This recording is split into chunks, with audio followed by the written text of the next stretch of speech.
Scorpio, hi! Welcome to Mr. Queen PH at titinan natin ang energies for you ngayong January 16 to 31, 2025.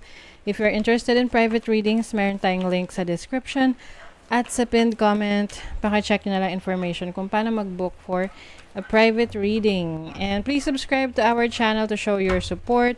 Like, share this video at comment na rin kayo kung kayo ay naka-resonate. And thank you sa lahat ng mga hindi nagsiskip ng ads. Okay, Scorpio, let's see. What's the update for you, January 16 to 31? Okay, you have the second house, Mercury in Taurus. Okay, new ideas. Maaring meron kang bagong idea to earn money, no? Meron kang iniisip na bagong pagkakakitaan. And I think this is very practical para sa'yo. This is something very stable para sa'yo.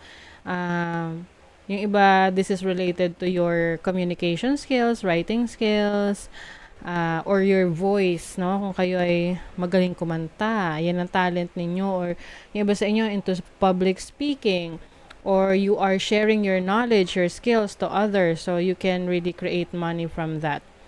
Yung iba, maaring nag-aaral din kayo, nagdadagdag kayo ng new knowledge. Kumbaga, mas lalo nyong dinedevelop ang inyong abilities, ang inyong kakayanan.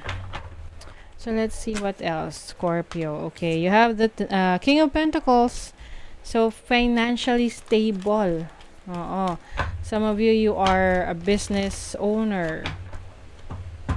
Kumbaga, meron kayong sarili nyong source of income na hindi nyo kailangan magtrabaho para sa iba.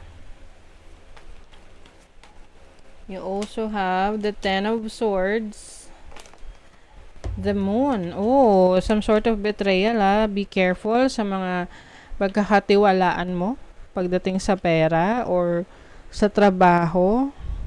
Kasi pwedeng merong mang-betray sa inyo. Meron tong hidden intention sa'yo, lalo na kung alam niya na meron siyang benefits sa'yo. So, maging maingat. I think, mararamdaman nyo naman agad, no? If there is something off pagdating sa intention ng isang tao sa inyo. You have the Justice card. So, you are going to make a brave decision. Yan. Yung iba sa inyo, magka-cut off kayo ng person sa buhay nyo that you feel like hindi nyo na kayang pagkatiwalaan.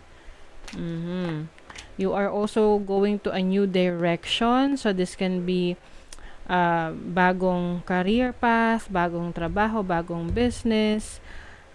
Some of you may travel opportunities din kayo ngayong second half ng January.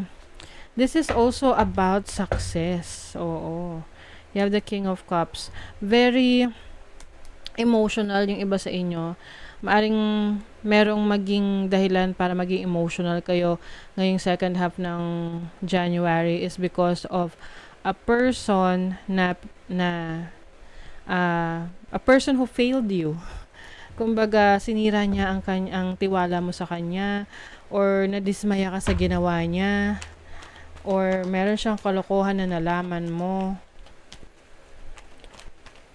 Okay, let's see what else. You have the Moon in Pisces in the 12th house. So, pwedeng iba sa inyo, meron kayong ikukonsulta na tao na makikinig sa inyo sa mga gusto nyong ipahayag o sabihin, mga nararamdaman ninyo. This can be a best friend or someone is very close to you, or pwedeng vice versa, someone is going to share yung kanyang nararamdaman or pinagdadaanan sa'yo, and ikaw yung magbibigay ng magandang advice sa kanya. You have the Sun in Capricorn in the 10th house. So, in terms of your career, maganda talaga ang takbo ng career ninyo, Scorpio. You are reaching new heights. You are achieving new goals. Yung iba, you are recognized, no? Marami nang nakakakilala sa'yo, or some of you, meron na kayong napatunayan sa trabaho, sa career path ninyo. You are achieving a lot. You also have the Sun in Virgo in the 6th house.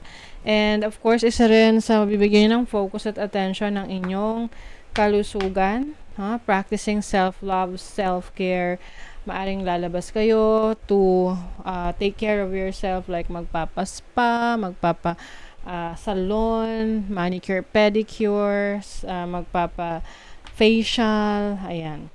You also have Mercury in Aries in the 1st house. Ang dami mong gagawin. Ang dami mong aasikasuhin. So, kung ikaw ay may sasakyan, sariling sasakyan, you will be traveling a lot, going to different places like running errands, no? Or yung iba naman, baka bibili kayo ng sasakyan. Okay, let's see what else. Yung iba meron kayong mamadaliin na kausapin. So, pwedeng may kinalaman to sa business na dealings ninyo. Meron kayong kikitain, imi-meet up. You are also going to be very creative. Maaring meron kang bagong libangan. It's like an outlet na kung saan mas na-express mo yung sarili mo. Let's say, painting, drawing, journaling, singing, anything na na-express mo ang sarili mo. Na parang you feel like hindi ka ma-judge ng ibang tao. Self-expression will also lead you to your creative talents and skills. Also, peace. Ayan, gusto mo ng peace of mind. Maari ring merong taong makikipag-ayos sa'yo kung ito ay merong naging nagawang kalokohan sa'yo or vice versa. Ikaw yung hihingi ng tawad or makikipag-ayos. You also have study, so very busy ka rin sa mga inaaral mo ngayon, sa mga gusto mo pang matutunan, ma-improve sa mga kakayanan mo. Some of you maaring may training, merong seminar na attenan ngayong second half ng January. Okay, so let's see the money, career, finances, energy for you. Divine calling. And then healing. Okay, some of you, kung nagkaroon kayo ng financial troubles, issue, problema sa trabaho, business, career, you are healing from that. Nakaka-recover na kayo. And meron kayong bagong ipupursue. Some of you, this is related to your arts, artistic talents. Ayan. Kung you are into arts, creativity, there's going to be an offer para sa'yo, like an offer for a new job, a new career, or a new business na malapit sa puso mo, na talagang masasabi mo na gusto mo tong gawin since you were young. Oo. Let's say, you are a singer, no? Kumbaga, passion mo yung pagkanta, pero for you, nung time na yon hindi mo pinursu dahil hindi siya practical. So, may iba kang pinursu na trabaho or career. But, I feel like for some of you, you are having this opportunity na finally explore na yung passion ninyo, yung talent talaga ninyo. So, maaring mag-create kayo ng mga covers or mag-compose kayo ng mga songs. Tapos, magre-record kayo ng sarili nyong song, lalagay nyo sa Spotify or sa YouTube Music or kung saan pang platform para mas makilala ka. Sa relationship, if you are connecting with someone, like, pwedeng kaibigan to pero walang commitment, pwedeng mauwi sa friends with benefits. So, syempre, kailangan alam mo yung mga consequences niyan. Ayan, you are taking risks here. Lalo na kung meron ng asawa or pananagutan sa buhay. Be careful kasi, syempre, complicated yung ganyang situation. Okay, yung iba naman sa inyo, pwede namang walang issue to, walang sabit. Then, kung walang sabit, go. Kasi mukhang magiging masaya yung connection ninyo with this person. Na nagsisimula siya as friends. And then, eventually, madidevelop. Display yourself to advantage. This is no time for false modesty. Ayan. So, ito yung, alam mo yung kakayanan mo. Alam mo yung kaya mong ipakita sa mundo na talento mo. Na yung iba, iisipin na, ay nakakahiya kasi hindi naman talaga ako ganun kagaling. But actually, alam mo sa sarili mo magaling ka. So this is not the time for false modesty. Kung ano yung kaya mo, be proud of it, no? Kasi people will definitely recognize you, will see, malalaman nila, mararamdaman nila if you are really true to yourself. Okay? So that is your reading, Scorpio. Thank you so much. See you again.